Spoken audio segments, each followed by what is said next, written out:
Се чека извештајот од стручниот надзор кој треба да покаже кои се причините за смртта на 31-годишната родилка од Куманово. Комисијата од Министерството за здравство ќе утврдува дали се испочитувани протоколите за породување и дали истите треба да се обноват. Додека надлежните ја утврдуваат причината за смртта на мајката, новороденчето се уште е хоспитализирано на детската клиника и во моментов е ставено на респиратор за дишење. Понатамошните исследувања во однос на невролошки снимања на централниот нервен систем и така натаму и другите системи продолжуваат во тек се. Се уште е рано да прогнозираме за последиците.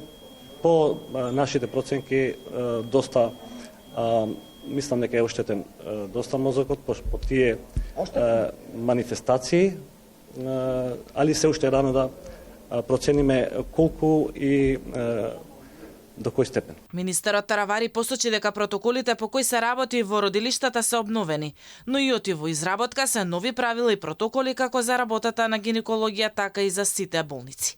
Тој вели дека една недела е потребна за комплетирање на целата документација за да се каже дефинитивно дали имало или немало лекарска грешка при пораѓајот на Кумановката. Родилката почина во саботата. Еден ден претходно била примена во болница со пукнат водењак, слаби контракции и почнато породување. Докторите чекале да добие спонтани контракции за породувањето да продолжи по природен пат, но по почнувањето на стимулацијата состојбата одеднаш се влошила. Бил викнат анестезиолог за реанимација, но срцева акција и крвен притисок веќе немало. Па докторите веднаш почнале операција за да го спасат бебето.